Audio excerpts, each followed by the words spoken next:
오늘은 하나님 아버지의 마음이라는 제목으로 우리 하나님 말씀 함께 나누도록 하겠습니다.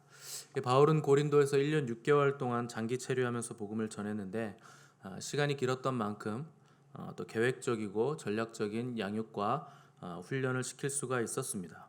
근데 바울이 결코 편안한 상태로 이 일을 했다고는 우리가 볼 수가 없는데, 오늘 본문 9절 보시면 밤에 주께서 환상 가운데 바울에게 두려워하지 말라 이렇게 말씀을 하셨기 때문입니다. 누군가에게 두려워하지 말라고 말할 때 그 사람 두려워하지도 않고 무서워하지도 않는데 뜬금없이 두려워하지 말라고 하면 이상한 사람입니다. 그러니까 하나님이 바울에게 환상 중에 나타나셔서 너 절대 두려워하지 마라 이렇게 말씀하실 때는 바울이 어느 정도로 극도로 두려움에 빠져 있는가 하는 것을 우리가 잘 알 수가 있는 것입니다. 모세가 죽고 난 뒤에 여호수아가 이스라엘 백성을 이끌고 가나안에 들어가서 전쟁을 하라 하는 하나님의 명령을 받았을 때 아마 여호수아는 극도의 두려움에 빠져서 뼈가 녹을 지경이었을 겁니다. 전쟁을 수행해야 되는 상황, 더군다나 목이 곧고 패역한 이스라엘 백성들을 모세 옆에서 수종자로 계속 봐왔기 때문에 얼마나 이 사람들이 나를 힘들게 할까, 얼마나 많은 고난이 있을까 하는 두려움에 빠져 있었을 때 그때 하나님이 나타나셔서 여호수아에게 너 두려워하지 말라 이렇게 말씀을 하셨습니다. 그 정도 돼야 하나님께서 나타나셔서 두려워하지 말라 이런 말씀을 하시는 겁니다. 그러니까 오늘 밤에 환상으로 바울에게 나타나셔서 두려워하지 말라고 하실 정도면 바울에게 굉장한 갈등과 고민과 두려움이 있었다 하는 것을 우리가 알 수 있는 것입니다. 이 고린도 전서와 후서를 잘 살펴보면 고린도라는 도시 자체가 참으로 부패하고 타락하고 음란한 도시, 또 사람들의 심령이 매우 악하고 물질적인 도시였기 때문에 그 가운데서 복음을 전하는 바울이 충분히 두려움에 빠질 만한 도시였다 하는 것을 우리가 잘 알 수가 있습니다. 이런 가운데 하나님께서 두려워하지 말라는 말씀을 주셨습니다. 하나님의 말씀은 5가지로 우리가 정리를 해 볼 수가 있습니다. 우리 하나하나 살펴보도록 하겠습니다. 첫 번째 메시지는 두려워하지 말라 하는 것입니다. 이 믿음의 반대편에 두려움이 있거든요. 우리는 믿음의 반대편이 의심이라고 생각하지만 믿음의 반대말은 두려움일 가능성이 훨씬 많고 그런 경우도 훨씬 많습니다. 크리스찬의 최고의 적은 두려움입니다. 이 두려움에 사로잡히면 아무것도 할 수가 없는데, 이 두려움의 심각성은 그 두려움의 구체적인 대상이 없다는 것입니다. 뭔지도 모르고 사람들은 두려워합니다. 밤만 되면 두려워하는 사람도 있고 또 사방이 막힌 곳을 두려워하는 사람도 있습니다. 두려움을 누가 주는가? 바로 사탄이 주는 것입니다. 하나님이 주시는 것은 두려움이 아니고 사랑과 근신하는 마음입니다. 하나님을 경외하는 마음이고 겸손한 마음입니다. 그런데 두려움은 마귀가 주는 것입니다. 그래서 사람이 두려워하고 불안해하는 그 순간에는 하나님을 잃어버리게 돼 있습니다.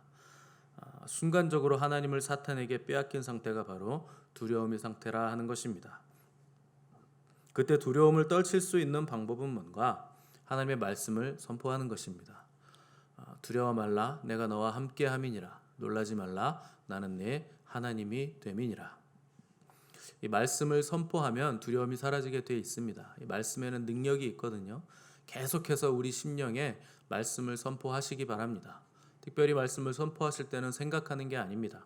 입으로 말씀을 선포하셔야 그 말씀이 우리 귀에 또 들리게 되고 그 말씀 우리에게 능력으로 다가오게 되는 것입니다. 이 두려움과 믿음은 시소와 같아서 믿음이 올라가면 두려움이 사라지게 돼 있고 두려움이 올라가면 믿음이 사라지게 돼 있습니다.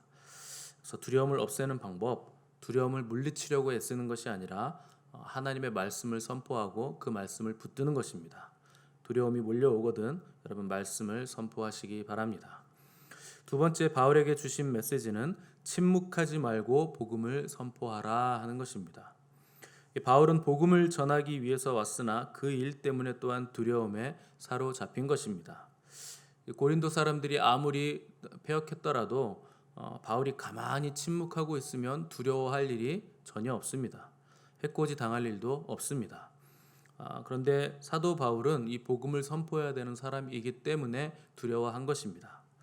우리는 사도 바울이 복음의 용사여 주님을 위해서 목숨을 건 사람이라고 생각하기 때문에 전혀 두려워하지 않았을 것이라 하는 편견을 가지고 있는데 절대 그렇지 않습니다. 바울은 고린도에 갔을 때 심히 두려워 떨었다, 이렇게 고린도서의 편지로 적어놨습니다. 바울도 어디까지나 평범한 인간이었습니다. 많은 면에서 바울은 비범한 사람이긴 했지만 이 잔인한 핍박과 거짓 고소, 또 매질과 투옥으로 인한 이 정신적 육체적인 데미지 때문에 아마 외상 후 스트레스 증후군을 앓을 정도로 바울은 심각한 두려움에 빠져 있었을 가능성이 높습니다. 계속적으로 시달렸기 때문에 그런 것입니다. 특별히 이 고린도의 경우는 회당장이 복음을 받아들였기 때문에 지금 회당장 옆에 있는 그 집에는 유스도의 집에는 사람들이 엄청나게 많이 모여 있는 것입니다. 회당장을 추종하고 회당장을 아는 사람들까지 수많은 사람들이 복음을 다 받아들였기 때문에 이 유스도의 집에는 사람들이 넘쳐나는데 회당은 지금 텅 비어 있는 것입니다. 그러니까 바울은 불안할 수밖에 없고 염려할 수밖에 없었는데 빌립보와 데살로니가와 베레아에서 당했던 그 핍박이 또 기억이 살아나면서 이 고통스러운 경험, 이것들을 기억하면서 바울이 두려워 떨었던 겁니다. 이때 성령님께서 바울을 격려하시면서 걱정하지 마라, 침묵하지 말고 복음을 선포해라, 이렇게 명하셨는데 하나님은 이미 다 대책이 있었기 때문에 그렇게 말씀을 하신 것입니다. 그러면 도대체 하나님은 어떤 대책이 있으신가? 세 번째 메시지는 내가 너와 함께 있겠다 하는 것입니다. 이것 때문에 바울은 두려워할 필요도 없고 침묵할 필요도 없다는 것입니다. 내가 세상 끝날까지 너희와 항상 함께 있겠다는 주님의 약속은 확실한 약속입니다. 하나님은 인생이 아니시니 시건치 않으시고 인자가 아니시니 후회가 없으시도다. 어찌 그 말씀하신 바를 행치 않으시며 하신 말씀을 행하지 않으시랴. 이것이 우리 하나님이십니다. 하나님이 우리와 함께 있겠다고 하시면 그런 것입니다. 그냥 믿으면 되는 것입니다. 의심할 필요도 없고 확인할 필요도 없습니다. 그러면 도대체 하나님이 바울과 함께 하신다고 했는데 뭐 어떻게 함께 하십니까? 성령님이 그냥 나와 동행하시면 되는 것입니까? 네 번째 메시지를 보시면 하나님의 해법이 나와 있습니다. 너를 대적하여 해롭게 할 자가 없을 것이라. 아무도 너를 해롭게 하지 못한다는 것입니다. 누가 능히 우리를 정죄하리요?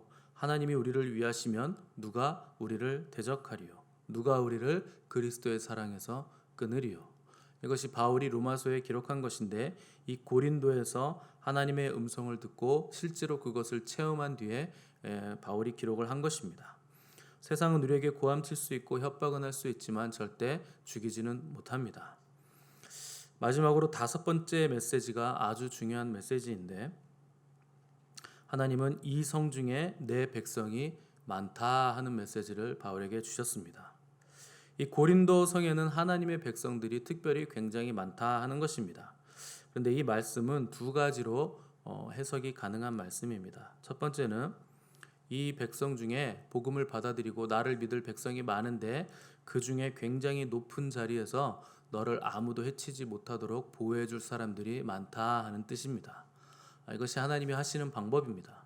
하나님이 직접 나타나셔서 대적자들을 흩으시는 게 아니라 복음을 받아들인 지위가 높고 권력을 가진 사람들이 너를 보호해 줄 것이라 하는 뜻이 있는 것입니다.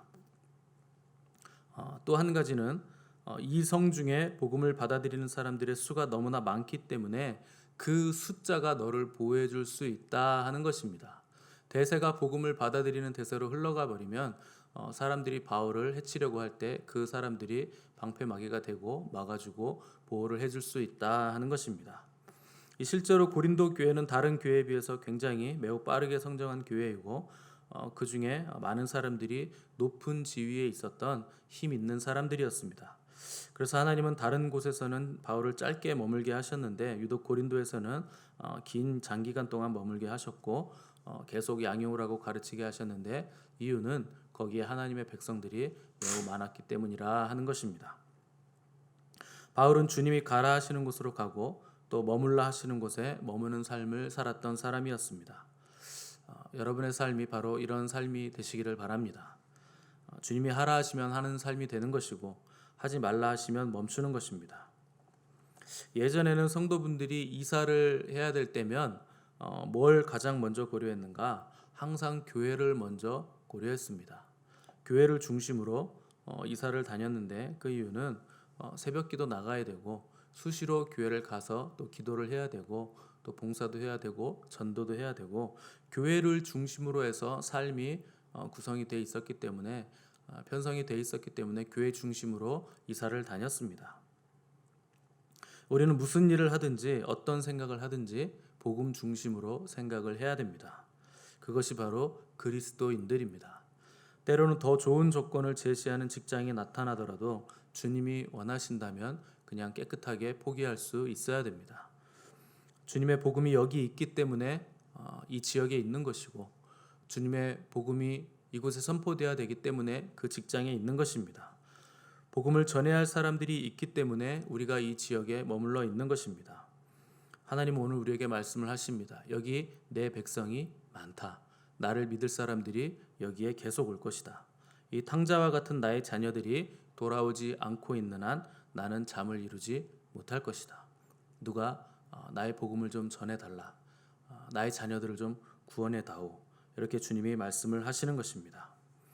오늘 기도하실 때 이 애절한 하나님의 음성을 들으시기 바랍니다.